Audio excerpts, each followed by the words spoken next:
Bonjour et bienvenue pour Matin Nouveau, une nouvelle édition au service de la méditation de l'Évangile d'une manière toute simple, je l'espère, et accessible, et généralement en s'appuyant sur une des phrases de l'Évangile du dimanche que nous méditons. Donc là, c'est l'Évangile du dimanche 28 juin, 13e semaine du temps ordinaire, et dans l'Évangile que nous entendrons, en ce dimanche 28 juin, il y a une phrase qui a particulièrement retenu mon attention, la voici.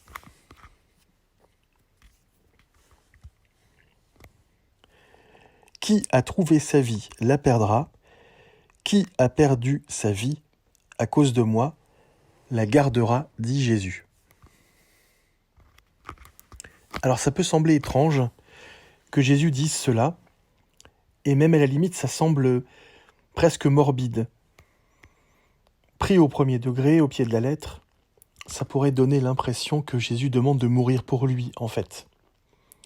Et à la limite, de vouloir, de souhaiter mourir, de chercher à mourir. Bien sûr, il ne s'agit pas de cela. Alors, quelle pourrait être une clé de compréhension de cette phrase ?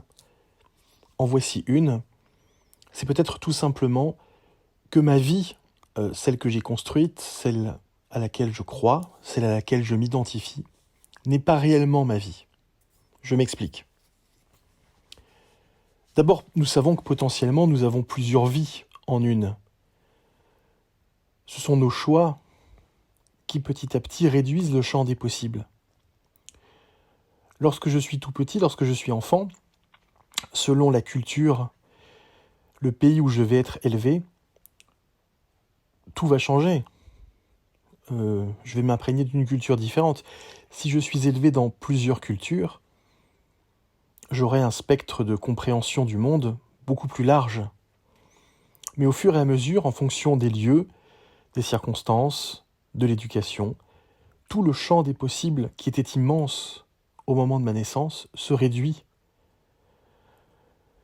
Et le risque, bien sûr, c'est que je m'enferme dans cette vision que j'ai de ma propre vie, que je considère que c'est la seule possible.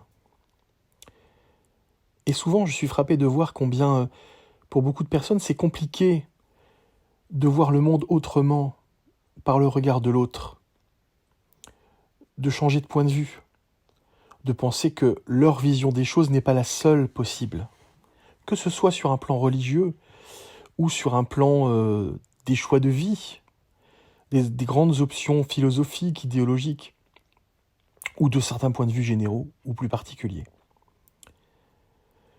Le risque, c'est donc que je m'identifie tellement à ma vie, à mes choix, à mes constructions, que je l'absolutise, que je sois incapable de regarder la vie en plus grand. Une chose toute simple, si, par hypothèse, Dieu existe, comme je le crois personnellement,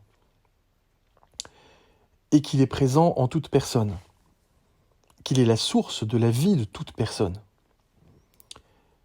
et que même il est présent en toute chose, sans jamais s'identifier à aucune de ces choses, mais il est profondément présent.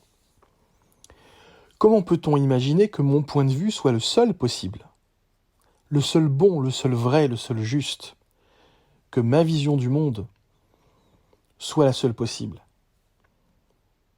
Est-ce que Dieu voit le monde ainsi ? À l'évidence, non.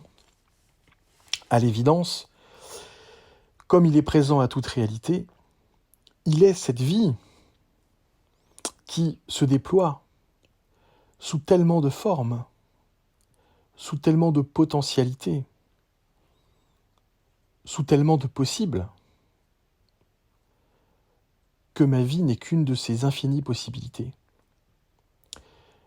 Si je regarde ainsi l'univers, avec Dieu comme source, le Père comme source de toute chose, je comprends mieux ce que dit Jésus. Si je m'accroche à ma vie, à la construction que je me suis faite de ma propre existence, de mes choix, comme étant un absolu,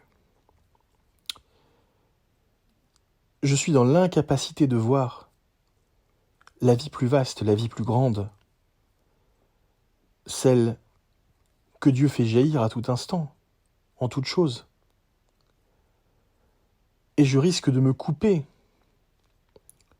de cette compréhension que Dieu est présent en toute chose.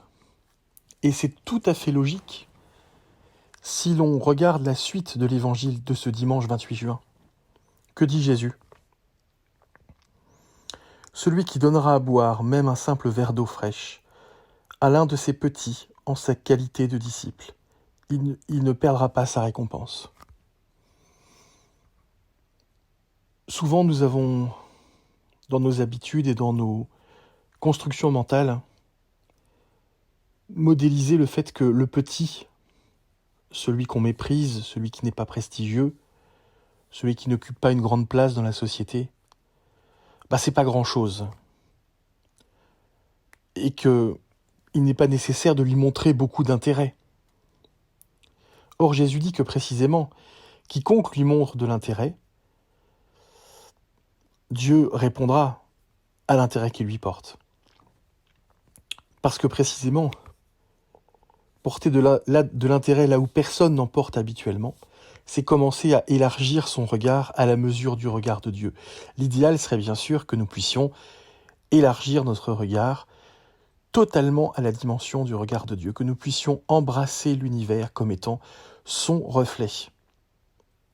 Mais nous en sommes souvent loin, malheureusement. Nous sommes pris au piège du monde que nous nous sommes bâtis, la représentation du monde que nous avons construite. Et nous la prenons pour la vérité. Dans cette représentation, il y a des bons et des méchants, du bien et du mal, des choses ou des gens importants et des choses ou des gens moins importants, voire méprisables. Cette vision est-elle conforme à la vision de Dieu ? Je pense que ça peut être une bonne manière de revisiter la manière dont nous avons modélisé notre propre rapport au monde, dont nous avons construit nos priorités. Non pas pour tout remettre à plat et tout remettre en question et tout nier, mais ne pas non plus voir de manière absolue notre propre vie. Et en fait, perdre cette vie, c'est gagner la vie de Dieu. C'est bien, je crois, ce que Jésus essaye de nous expliquer. Il s'agit d'un changement radical de vision, de conception, de regard, qui peut nous mener à une vie plus grande, une vie immense, à la mesure même, sans mesure, de Dieu, c'est-à-dire l'infini.